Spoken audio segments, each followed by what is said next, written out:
مفتی صاحب معاشرے میں دو بڑے گناہ پھیل رہے ہیں، ایک شرک ایک زنا، یہ دو جرم رکنے کے بجائے بہت پھیل رہے ہیں. شرک تو پھیلا ہوا پہلے سے ہے اور اب میرا خیال ہے مزید نہیں پھیل رہا، لوگوں میں اتنی علمی وہ پیدا ہو رہی ہے کہ شرک اور توحید میں فرق کرنے لگے ہیں. ہاں خدا کا انکار پھیل رہا ہے، یعنی یا تو انسان توحید پرست ہے یا بالکل ہی خدا کو نہیں مانتا، لیکن بے حیائی بہت اسپیڈ سے پھیل رہی ہے، بے حیائی بہت تیزی سے پھیل رہی ہے. لوگوں نے گناہ کو گناہ سمجھنا چھوڑ دیا ہے. تو وہی ویسٹرن کلچر ہمارے معاشرے میں فیس بک اور اتنے براڈ مائنڈڈ بنتے چلے جا رہے ہیں. تو میں کہتا ہوں دیکھو یہ تو آپ کے بس میں نہیں ہے روکنا، آپ اس پہ آواز اٹھا سکتے ہو، آپ احتجاج ریکارڈ کروا سکتے ہو تاکہ قانون سازی ہو. لیکن میں آپ کو صحیح بات بتاؤں، اس سیلاب کے آگے 100% بند باندھنا ممکن ہم جیسوں کے لیے نہیں ہے. ہم نے اپنے خاندانوں کو بچانا ہے، بس اس کو فوکس کریں. کام وہ کریں نا جو آسان ہو. پورے ملک میں انقلاب ہمارے جیسوں کے لیے تھوڑی، ہم تو آواز اٹھا سکتے ہیں، جتنا ہو سکے گا کریں گے. ہم اپنی فیملی کو پہ کنٹرول کر سکتے ہیں، آپ نے اپنے خاندان کو کنٹرول کرنا ہے. آپ کہہ سکتے ہو میں تو اپنے خاندان کا فرد ہوں، میں کیسے کنٹرول کروں، میرا تو اپنے خاندان کی عورتوں پہ زور نہیں ہے. بھائی آپ اپنا خاندان بناؤ. دیکھو حضرت حکیم اختر صاحب رحمہ اللہ نے گلستان جوہر میں ایک بہت بڑی زمین خریدی تھی کہ ماحول بہت خراب ہو رہا ہے، تو ہم یہاں انہی کو بسائیں گے جن کا حضرت سے اصلاحی تعلق ہوگا، جو دیندار ہوں گے. وہ پلاٹ انہی کو بکنا شروع ہوئے، تو پوری سوسائٹی نیک لوگوں کی بن گئی ہے. نہیں یہی بات سمجھ میں، پوری سوسائٹی کیا بن گئی؟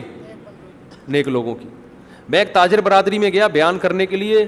میں جب گیا ہوں تو ان کے دسترخوان پہ سارے لمبی لمبی داڑیاں، ان کی ساروں کے چہروں پہ ایک رونق، سب عورتیں پردہ دار. میں نے کہا یار اتنا بڑا خاندان آپ کا اور سارے ایک جیسے ہیں بھائی. انہوں نے کہا ہم نے اپنے بچوں کو خاندان سے باہر جانے کی اجازت نہیں دی، خاندان سے باہر شادی کی اجازت نہیں دی. جتنی کرنی ہے ساری خاندان میں. باہر سے مال آئے گا ہمارے خاندان کو کیا کرے گا؟ خراب. تو ساری بچیاں پردے دار ہیں، ساری بچیاں کنٹرول میں ہیں اور سارے بچے کنٹرول میں ہیں. لیکن یہ کام تاجر کر سکتے ہیں کیونکہ ان کا اتنا بڑا بزنس پھیلتا جا رہا ہے نا، تو اپنے بچوں کو بزنس میں ہی لگاتے رہتے ہیں. وہ تو بزنس بھی پھیل رہا ہے، نوٹ بھی دبا کے گھر میں آ رہے ہیں، باہر کے ماحول کا اثر وہ قبول نہیں کر رہے. ہاں جب بچے کی شادی ایک دم ٹائم پہ کر دیتے ہیں، بالغ ہوتے ہی، لڑکا لڑکی کی شادی بالغ ہوتے، جب تھوڑا میچور ہو جاتا ہے پھر اس کو باہر بھیجتے ہیں. بزنس کے لیے تو باہر جانا پڑتا ہے نا. پھر اس کو ایجوکیشن کی طرف بھی لگاتے ہیں، یار تو انگلش سیکھ لے، تو یہ کر لے، تو وہ کر لے، تو مٹھائی کی دکان پہ بیٹھ جا، تو چاول کی دکان پہ بیٹھ جا. سمجھتے ہو؟ تو آپ نے اپنے خاندان کو اب ایسے کنٹرول کرنا ہے. ماحول تو آپ کو نہیں کرنے دے گا. ایک تو رہتے کس جگہ پر ہیں، اڑوس پڑوس دیکھنا پڑے گا آپ کو. بہت زیادہ لبرل انٹی آپ کے پڑوس میں، آپ خود ہی کھسک جاؤ گے. بچوں کو کہاں سے روک سکو گے آپ؟ نہیں یاری سمجھ میں تو رہنے دو بھائی. تو آپ جو کنوارے چھڑے چھاٹ ہیں وہ اپنا خاندان اب خود بنائیں. وہ کہیں میں 4 شادیاں کروں گا پردے دار عورتوں سے جو ویژنری ہوں گی، جو مجھے اولاد دیں گی. بیٹیاں گھر کی زینت بنیں گی، بیٹے گھر کے باہر بزنس کریں گے، جاب کریں گے یا بزنس کریں گے.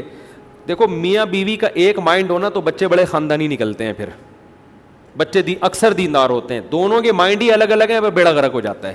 پھر بچہ اس کو فالو کرتا ہے جو اس کو دین سے باغی کر رہا ہے، کیونکہ شیطان ہے نا. تو بچہ پھر اس کو فالو کرتا ہے، اس میں عیاشی نظر آتی ہے اس کو، وہ بگڑ جاتے ہیں بچے. تو اگر آپ نے شادی کر لی کسی لبرل انٹی سے، وہ بالکل آزاد ہیں، سلیو لیس کپڑے پہنتی ہیں، تو بیٹیاں کا بیڑا غرق پہلے سے آپ کا ہو گیا. جو بچہ مارکیٹ میں آئے گا تو سمجھ لو کہ آپ کے ماڈرن بچیاں پیدا ہوں گی، الا ماشاء اللہ. پھر آپ ان کو دین پہ نہیں لا سکتے. پھر وہ جائے گی بوائے فرینڈ ہے میرا، یہ میرا بوائے، ڈیڈی پاپا کیا ہوتا ہے اس سے، آپ پاپے کھائے میں جا رہی ہوں بیٹھ کے. وہ پھر ایسی باتیں کرے گی اور لوگ خون کے آنسو رو رہے ہوتے ہیں، میں بتا رہے ہوتے ہیں، اتنی بڑی بڑی داڑیاں ہیں اور بڑے تہجد گزار ہیں. بیٹی ایک صاحب نے بتایا میری بیٹی پرس لٹکا کے سلیو لیس کپڑوں میں میرے سامنے گھر سے باہر نکلتی ہے، میں اس کو ایک لفظ نہیں بول سکتا، اور میں کسی دینی تنظیم میں ہوں، میرے وہ چل رہے ہوتے ہیں لیکچر اسلامیات پہ، اور گھر کا میرے یہ ماحول ہے، خون کے آنسو روتا ہے. تو یہ مارکیٹ میں کیا آئے گا جب بیگم آپ کی دیندار نہ ہو. تو عورتوں سے بھی کہتا ہوں اگر چاہتی ہو دیندار بچے پیدا ہوں تو کسی دیندار آدمی سے شادی کرو. تو اب جب جن کواروں کی نہیں ہوئی ہے ان کے پاس بہترین آپشن ہے، تو اپنا خاندان پیدا کرے. پڑوس بھی آپ کا ہو. پڑوس میں کون رہتا ہے جی؟ میرے اپنے بچے رہتے ہیں. یہ والے پڑوس میں کون رہتا ہے؟ یہاں بھی میرے بچے رہتے ہیں. پڑوس کے پڑوس میں کون رہتا ہے؟ بھائی میرے ہی بچے رہتے ہیں. ان کے پڑوس میں آپ رہتے ہیں, آپ کے پڑوس میں وہ رہتے ہیں. وہ ایک آدمی نے مجھے تو کدھر رہتا ہے؟ اس نے کہا اس کے سامنے. اس نے کہا وہ کہاں رہتے؟ کہہ رہے وہ میرے سامنے. ابے دونوں کہاں رہتے ہو؟ آمنے سامنے رہتے ہیں ہم دونوں. تو چاروں طرف آپ ہی آپ ہو. اپنا ایک بڑا خاندان ہوتا ہے نا, تو بچے بھی بگڑنے سے بچتے ہیں, کیونکہ ایک کلچر ہوتا ہے. ایک دو آدمیوں میں کلچر تھوڑی ہوتا ہے, ایک میاں بیوی دو بچے, کیا کلچر, کیا کلچر کیا ہے اس کا؟ کوئی بندہ ہی نہیں ہے تو کلچر کہاں سے آئے گا؟ تو اپنا خاندان آباد کرو. سمجھتے ہو؟ ان کو بے حیائی سے پہلے سے بچا کے رکھو. اور بہترین راستہ کیا ہے بے حیائی سے اپنے خاندان کو بچانے کا؟ شادی ہوتے ہی بیوی کو تبلیغ میں لے جاؤ, سہ روزہ لگواؤ اس کو, 15 دن لگواؤ اس کو, وہ معمولات پہ آ جائے گی. پھر بچے کو بھی لگاؤ وقت. اس زمانے میں تبلیغ سے بہترین آپشن انسان کا بچہ بنانے کے لیے نہیں ہے آپ کے پاس. عرب کر رہے ہیں یہ کام, عربوں میں اپنے بچے اپنے ہاتھ سے نکل گئے ان کے. وہ ممبر پہ بیٹھ کے بتا رہے ہوں گے تبلیغ میں نکلنا حرام ہے. عرب بھی قبر پرست ہیں, فلانا ہے, ڈمکانا ہے. لیکن جب پیسہ آ گیا نا ان کے گھروں میں, بچے بگڑ رہے ہیں, ڈش اینٹینے لگے ہوئے ہیں, کیبل پہ فلمیں دیکھ رہا ہے بچہ, وہ بھی اپنے بچے کو بولتا ہے بھائی اس کو انسان کا بچہ بنانے کے لیے کہاں بھیج دو؟ تبلیغ میں بھیج. تو بھیجا کرو اپنے بچوں کو تبلیغ میں, خود بھی نکلا کرو, اپنی بیویوں کو بھی لے کے جایا کرو. انسان کی بچی بن جائیں گی, آپ بھی انسان کے بچے بن جاؤ گے. اچھا وہ جو میں نے واقعہ بتایا نا وہ دھاڑ دھاڑ والا, دروازے والا, اس میں غلطی صرف عورت کی نہیں تھی, آدمی کی بھی تھی. میرے بیان سے شاید یہ لگا کہ وہ عورت غلط کر رہی تھی. عورت تو غلط کر رہی تھی, بندہ بھی غلط کر رہا تھا جس پہ طلاقیں ہوئی نا دھاڑ دھاڑ. تو اس بندے کو چاہیے تھا یہ غلط کر رہی ہے تو انسان کا بچہ بن جانا. دوبارہ سے بتا رہا ہوں, دیکھو آیا اندر, بھول جاتے ہو نا آپ لوگ. بندہ آیا اندر, بیگم صاحبہ بیٹھی ہوئی ہیں, دروازہ بند کیا, دھاڑ. بیگم کو آیا غصہ, کہا دوبارہ ایسا کر. تو بیگم نے غلط کیا نا, غصے میں تم کیوں ایسے کہہ رہی ہو؟ تو اس کو چاہیے تھا, اس نے پہلے تو نے واقعی غلط کیا, دھاڑ کر کے بند کیوں کیا, تمیز سے بند کر دیتا. اب اگر بیگم نے غلط طریقے سے ٹوکا ہے تو اس کو سمجھا دے بیگم یہ بات آرام سے بھی کی جا سکتی ہے. جیسے دروازہ میں نے زور سے بند کیا, غلط کیا نا, تو زور سے دروازہ بند کرنے سے روکنا بھی کیا ہے؟ یہاں تو دروازہ بولا ہے نا زور سے, یہاں آپ بول رہی ہو, ٹھیک ہے نا. تو آپ میں اور دروازے میں کوئی فرق ہوا؟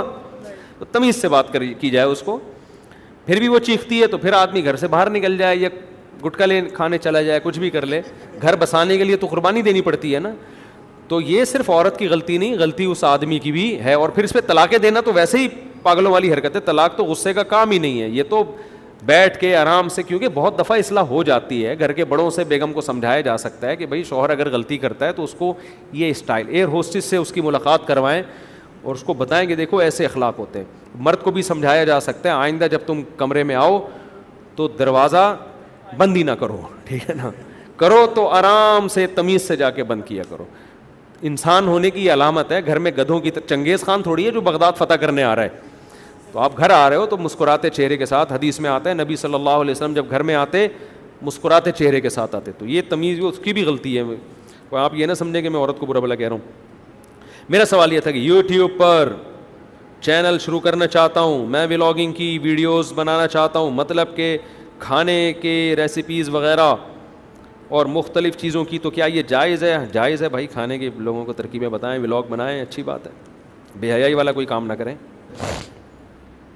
تبلیغ میں ایک بزرگ بیٹھے ہوئے تھے, ان کے پاس کوئی شخص آیا کہ میں 4 مہینے لگانا چاہتا ہوں. تو انہوں نے کہا پہلے سہ روزہ لگا. اس نے کہا نہیں. انہوں نے کہا پہلے سہ روزہ لگا لے بھائی تو. کہا نہیں حضرت میں ڈائریکٹ جاؤں گا. اب انہوں نے کہا نہیں آپ کو ڈائریکٹ نہیں جاؤ, آپ 3 دن لگاؤ. 3 دن میں ٹینشن ہو جاتی ہے جو پہلی دفعہ جا رہا ہو, تو اچانک تھوڑی 4 مہینے یار, پہلے 3 دن لگاؤ, پھر تھوڑا ٹینشن ہوگی, ٹینشن کے عادی بنو گے, پھر تھوڑا مقدار بڑھاؤ, پھر 4 مہینے پہ آؤ. سمجھتے ہو؟ ایک دم ہی اتنا نیک بن گیا. مفتی صاحب بروز قیامت کیا اللہ ہندو عیسائی یہودی سے بھی حساب لیں گے؟ یہ تو کافر ہیں. جی ہاں حساب ہوگا ان کا, سب کا ہوگا حساب. کافر ہیں تو اس کا بھی حساب ہوگا نا, اعمال کا بھی ہوگا, عقیدے کا بھی ہوگا.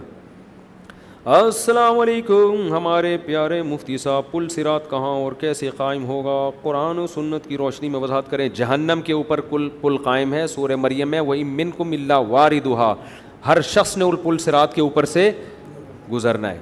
اصل میں تو اس کو صراط کہتے ہیں, ہم نے اردو میں پل کہتے ہیں, تو عربی اردو ملا کے پل صراط نام رکھ دیا اس کا. یا تو پل بولو یا صراط بولو, سمجھتے ہو؟ لیکن چلو اردو میں پل صراط ہی ہو گیا. تو جہنم کے اوپر بال سے زیادہ باریک, تلوار سے زیادہ تیز اللہ نے ایک راستہ رکھا ہے. جو دنیا میں سیدھے راستے سے جتنی اسپیڈ سے چلا ہوگا وہ اصل میں سیدھا راستہ ہے جس کو اللہ نے ایک شکل دے دی ہے. تو دنیا میں جو جتنی اسپیڈ سے چلا ہوگا آخرت میں بھی اتنی اسپیڈ سے چلے گا اس کے اوپر. اللہ تعالی ہم سب کو عافیت کے ساتھ گزارے اس سے. مفتی صاحب آپ 2 مہینے سے ایک ہی ٹاپک کیوں بیان کر رہے ہیں؟ برائے مہربانی قیامت کے دن پر تفصیلی. ایک ہی ٹاپک اس لیے کہ اس پر عمل نہیں ہو رہا نا.